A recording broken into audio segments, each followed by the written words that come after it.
Hey guys, welcome to the Produce Common Sense podcast. Glad to have you back. We've been a little intermittent recently in getting content out, and I'm glad to have you back and be able to talk more about some of the passions and things that I like to learn along the way.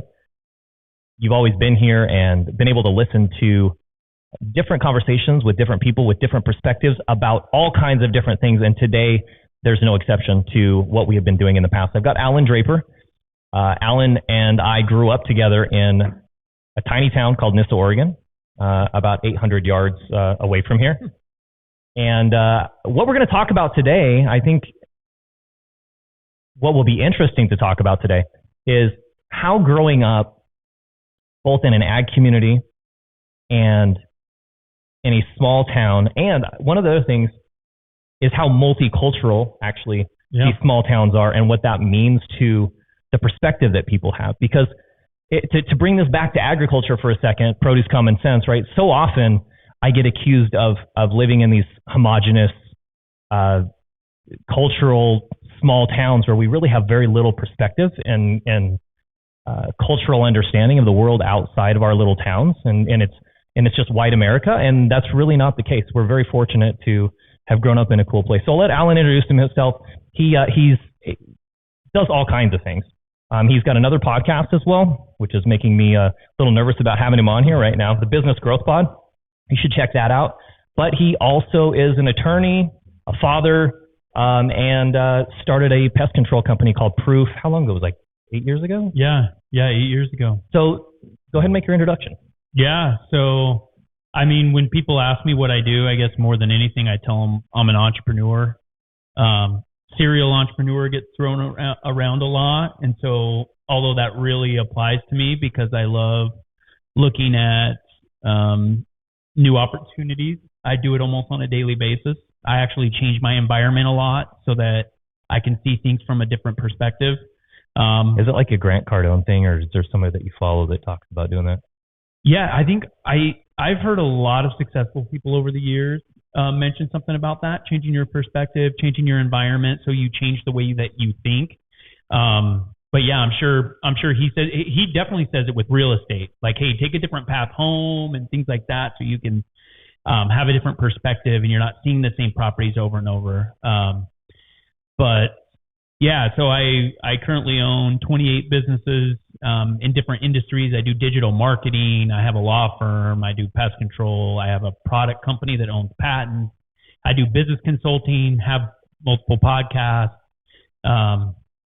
developing a software. I have a consulting agency. I have an operations company.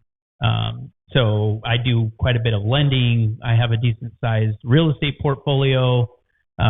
I have some Airbnbs, own some commercial properties that I lease out. So list is fairly extensive. I'm one of those guys that's a jack of all trades, a master of none, or whatever. Yeah, but you have to know the rest of that saying, which I don't know. But yeah, that's funny, right? Because just the other day somebody said that, because I say that about myself a lot. And the rest of the saying is something like, which oftentimes is better than a master of one. None, or master of one, yeah. Something like that. So yeah, I'm just interested in business, really thankful for my upbringing and my background. So how did growing up in rural America impact your ability to do what you're doing today? Yeah, I think that in a vast number of ways, and I think it impacted my life and what I'm trying to do with my career and my family and kind of the entire package in more ways than I even know. Mm-hmm. But there's some really clear ways, and I didn't really understand until I left. So I grew up in a farming community, and left about 24, almost 25 years ago, and I've been back to visit, but never really lived in the area.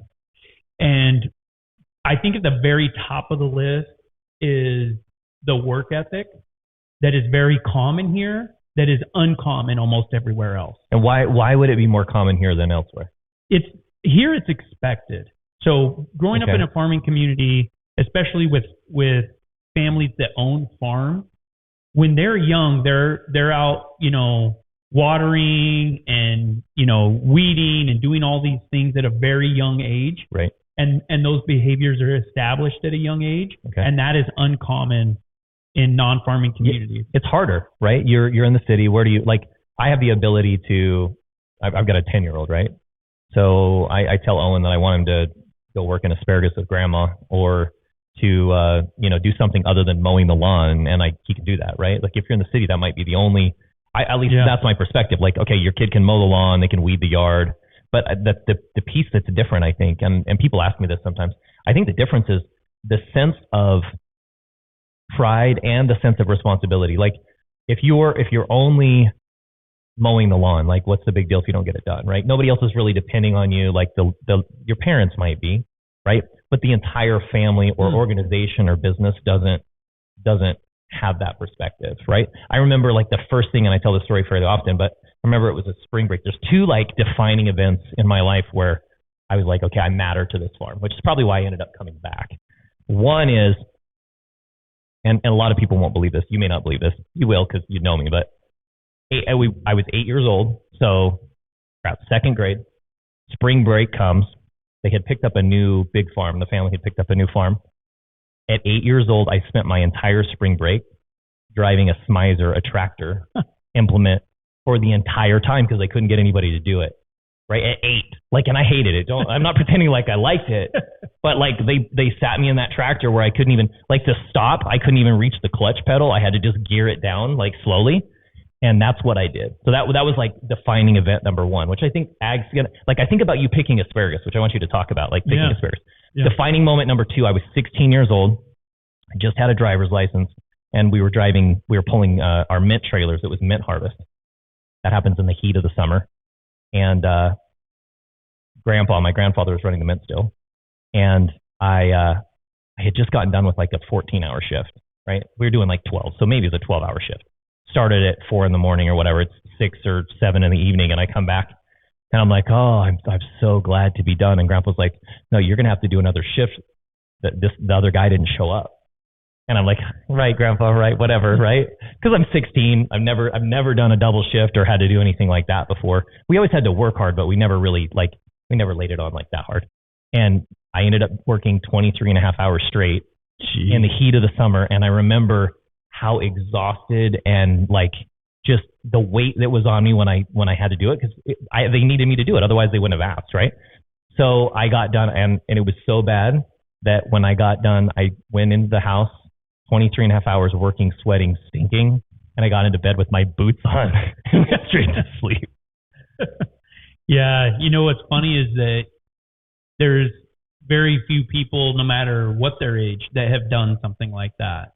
And there's so many lessons. Like, as you were telling that story, it's like you actually learned a great lesson about business right there. Because when you're a business owner and somebody calls out sick or somebody can't do the job, it still has to get done. Absolutely. And so you're learning that at 16 years old. Yep.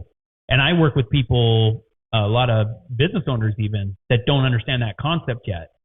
And, I try to help them implement systems so that there's some catches, right? Some safety nets there. But that's, it's stuff like that. And there's actually a part of me that wishes I spent more time on a farm. I did jobs here and there, but a lot of it was just when I'd spend the night at my friend's house or whatever, or I'd want to go ride their dirt bike. That was always super cool to me, but they always had a shovel on the back of their dirt bike, and it wasn't as cool to them. So I wish. So Allan grew up as a city kid. We called him he was from town, right? Yeah, exactly. His house was in town, so he wasn't a real farm kid. But you can't in a place like this, you can't really escape being a farm kid. Yeah, I mean, you're so exposed to agriculture. Yeah, and my dad was really involved in the farming community. Sold tractors for a really long time, so got to know the farmers and build relationships there. So it was a big part of my life, and everybody that I knew and grew up with. It was farming. That's what we did. So do you remember? I remember this back in asparagus. Do you remember doing that in the morning? Yeah, I do. I remember it very vividly. So this guy, I have to give Allan credit. So he's not on the farm, right? He He's in town. He has a paper route. Yeah. And in addition to that, when we first started doing our asparagus, the thought was that we would like, and it's a different world too. I think that's another thing. Our kids don't work the same. And I wonder what that's going to do to some future day. And I don't mean even our kids, like there's a whole generation even younger than us. Like we all had summer jobs and we would, work on the farms in the summer, and that's completely gone away. That's probably been gone for 2 generations now because we're, kind of a generation removed because we're, in our 40s. The kids that are in their 20s, even the kids that are in their early 30s were way, way less likely to, have that summer job. It seems like to me. But you had the paper route, and then I digress there. What I was talking about is the hope was we get community members that wanted to earn some extra money, and we were paying piece rate. The idea was you'd pick asparagus in the morning, and then you could go do whatever your other job was. So I think it was like from 5 a.m. until, I don't know. I didn't do it. I hated mornings, and frankly, I didn't have the necessity or the desire. Like I like to talk about my work ethic and everything else, but I didn't do it. Yeah, I know Allan and his brothers did. Yeah, so we actually did that. I think it started as kind of a summer gig, but we were doing it before high school also. Right, during school, right? Yeah, You'd get up at like whatever time, start at 6 or do just a couple of hours and then go. And I think that speaks to, I'm gonna talk about like the multiculturalism and the I feel like, I wonder if you think the same thing. I feel like we grew up in a phenomenal community. Culturally, our exposure to Latinos and of Mexican descent and our depth of understanding of what they actually did. Do you feel like, do you, as you get out in the world, so you're in Phoenix now. Yep. And there's plenty of different cultures there, but do you think the kids in Phoenix have the same exposure to Latin culture or other cultures as they would in a little town like Nissa? I think they do in some areas, not necessarily the area where I currently live, but obviously, Arizona shares a border with Mexico. So there's a very heavy Hispanic population there, but not to the extent of living in a farming community, I don't think. And that fact actually impacted my entire life. I actually ended up marrying Hispanic. I ended up spending 2 years volunteering in South America and speaking Spanish. And, I think, and at the time I don't think I realized it. I don't think I realized what was happening. Oh, hey, I'm getting immersed into culture. Right. They were just my buddies, right? They're just people I grew up with, families that I loved. But now that I live in an area and over the years have lived in different areas that didn't have that type of diversity, I realized how important it was to how I grew up and what it meant to me. And I still have a lot of those friendships to this day. Yeah, I just feel like were you in any quinceaños? Did you do any quinceañeras? Oh, yeah. I was just You're like a chamalán or whatever? I was actually just talking about a couple with one of my buddies, and we were remembering like who we were paired with or whatever. Right, and how the dance that you did. Oh, yeah. We had cumbia or whatever. Exactly. Yeah, so both of these gringos over here were like part of like quinceaños for some of our Latina friends. And, like where else do you have, I just feel like it's really rare and really special. And I think going back to one other part of that is the likelihood, at least in our lifetime, that we were working side by side. Like so often, I hear people either look down on field workers or farm workers or those who the farm workers work for. Like I can't, because there's some people that have the perspective that the folks in the field are like, they're like slaves to them. And they don't realize that while it's very difficult work, those kids of those field workers can go to college with my kids. Yeah. And they literally did. Like, we have friends that were able to go to college as well, and their parents were in the fields. And I that's the beauty of the country that we live in. but it also has a lot to do with the work ethic and the belief system of the people that are doing that. Well, I mean, I think one of the things that I really like about kind of the background of the field workers is that they were sacrificing themselves so that their kids could have a better life. Right. A lot of my Hispanic friends grew up not speaking Spanish in their home so that they learned English perfectly, spoke without an accent, had opportunities that their parents didn't have. And what's interesting to me, Shay, is that I'm on this huge kick. I have 3 young children, 10, 8, and 4. And I'm trying to put them in a position where they have struggles in life. Kind of the opposite idea, right? Like I'm not trying to clear the path for them because the path is already, in my opinion, too clear. It's too clear. Okay. I want them to have a little bit more of my upbringing.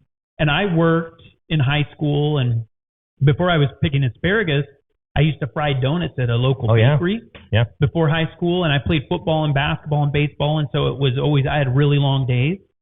And I want to make sure my kids have that because I don't know that they'll be able to succeed or achieve success in their life without having some of those struggles. But kind of going back to the community we grew up in, that's one of the things that I loved about it was this idea of self-sacrifice to produce a better life for their children. And it's something that I think it's just fantastic. Is it more lost in the world? Do you feel like that's kind of gone away? I think there's always going to be this concept of, hey, I want my kids to have a good life. I think that's innate almost. But the problem I think we're running into now, Shay, is that we're getting mixed up on what a good life is. To me, a good life isn't what were you given. A good life is what did you earn. Okay. And so now, my kids technically probably would never have to work to financially sustain themselves. But I'm going to make sure that that does not happen. And, my kids have mentioned even at their young age that I ask them, hey, what do you want to do? Just on a childish level, Right. And a lot of them, a lot of times they're like, oh, hey, Dad, I want to work with you because they think it's going to be easy. And I'm going to prove to them, if they work for me, that it's actually going to be a lot harder than if they work for somebody else. So why have you come to that perspective? Like that you need to do this differently? Have you seen others' failures and you're trying to learn from their lessons? Or are you feel like the lessons that you learned through your life, you've gotten to a point in your maturity and in your understanding of yourself and your successes that you know that it's a necessity? Yeah, I think there are a few people that can take kind of this, take things that are given to them and still push themselves outside of their comfort zone and still grow and mature and develop and become successful and not just be spoiled, quote unquote spoiled. Right. But I think it's hard. I don't know that I could have. I had to work. I had to pay my way through college just because that was what was required for me to do it. Right. I don't know if I would have been given a really nice car in high school and a cushy job right out of high school if I would have done the things. Maybe I know there are people that can, but I mean, it reminds me of that quote, and I always butcher it, but it's something like, tough times. Oh yeah. What's the quote? Yeah, like, hard times make tough men. Yeah, hard times make tough men make good times make weak men.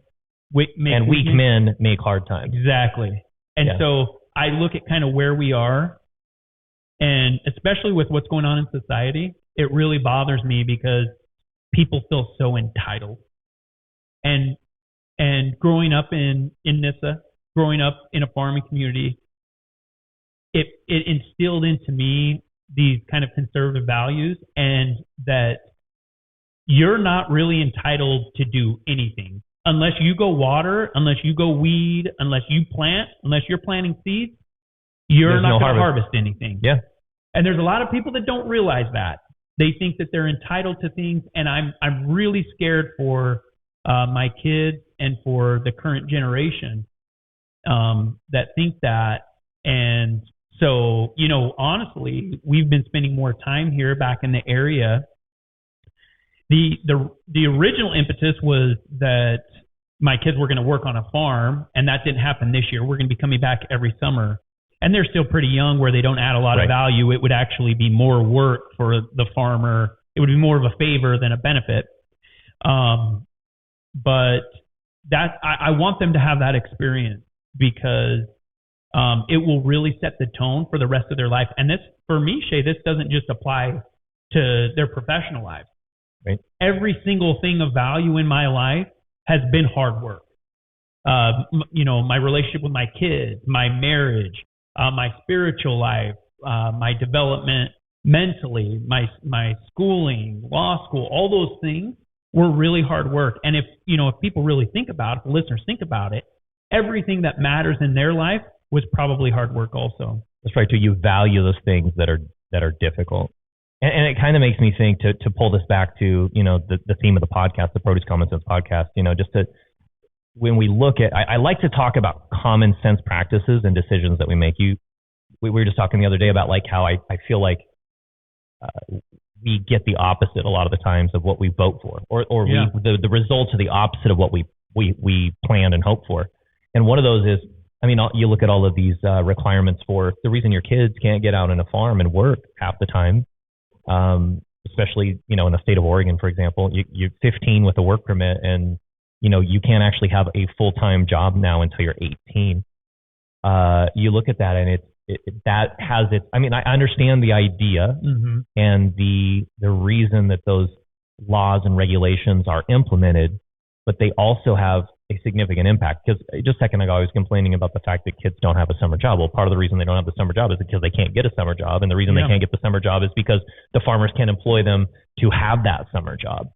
And a lot of this, when you talk about these conservative values and the work attached, or some of the work ethic that creates those conservative or sustains those conservative values, we need to think big picture a lot of the time, a lot more about the decisions that we're making and what they really mean.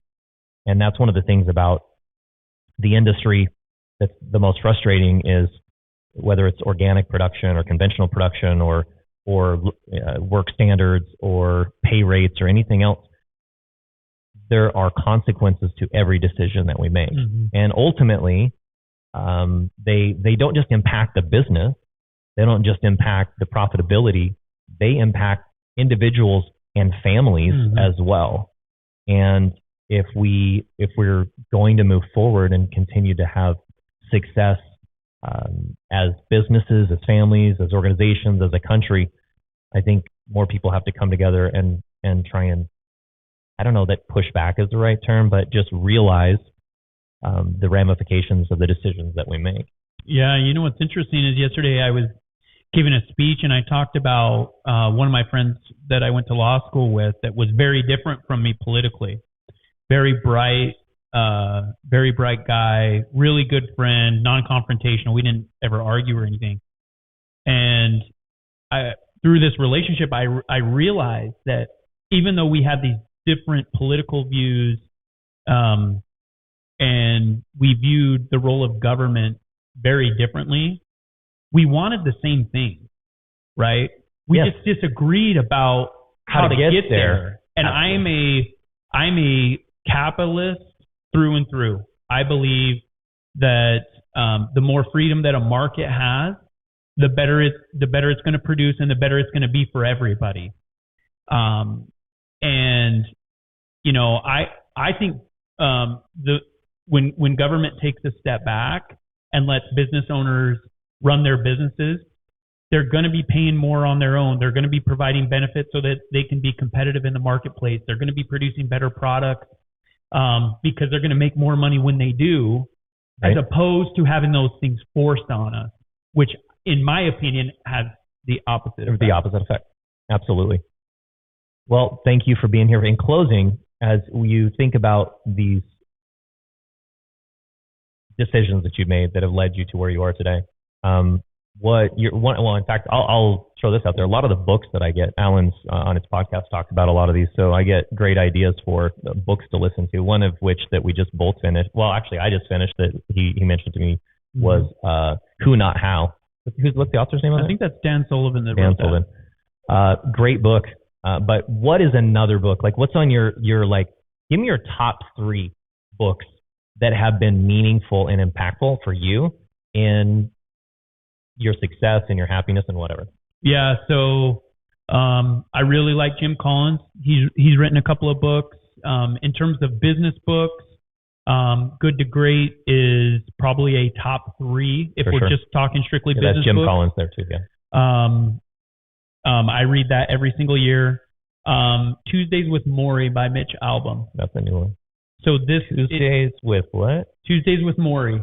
Okay. And it's more of a sentimental book. I read it every December as I'm starting to, think about the holiday season, get ready for my goals for the upcoming year. That one will make you cry. Otherwise, you're not a human being. Okay. But it's really good about putting things in perspective and making sure you put the big rocks in the proverbial jar first. And I'm really into real estate, and Rich Dad, Poor Dad gets a lot of credit. Mm-hmm. I think Robert Kiyosaki's best book is actually The Cash Flow Quadrant. So any type of, and that can apply to business owners. It can apply to employees, anybody that's trying to kind of progress financially. So there we go. I gave a financial book, a business book, and a philosophical book. So. Very good. Thank you. In closing, what are I talked about some of my core memories like that were impactful or meaningful for me and like kind of making me realize the value that I had to the family, to our organization. Do you have something like that goes back to, the 1990s in this area? Yeah, I mean, I have a lot of good memories. I remember one time I think I was a junior in high school, and I was able to get my driver's license early so that I could drive myself to my job. I don't even know if they have that anymore, but I was 14 or 15 and can drive on my own in Oregon. And it was winter, and I had to start the car and let it run because the windshield was frozen over. I couldn't see a dang thing. And and I don't have that problem in Arizona, but I remember just sitting there and the heater was on and I kind of fell back asleep. And all of a sudden, dude, my mom taps on my window and just scares. I am surprised I did not have a heart attack because it's pitch black outside. It's dead silent, like no one's up. And when were you doing this? Like 4 a.m? Yeah, it's like 4:30 in the morning. This guy has never been afraid of hard work. And and my mom remembers it too. And it was just kind of instilled in me like, hey, I'm expected to do hard work. Like, I don't know how she was up. And she maybe it woke her up when I started the car and she was listening for it to drive off and it didn't. But, at that point, I realized like, hey, there's people depending on you.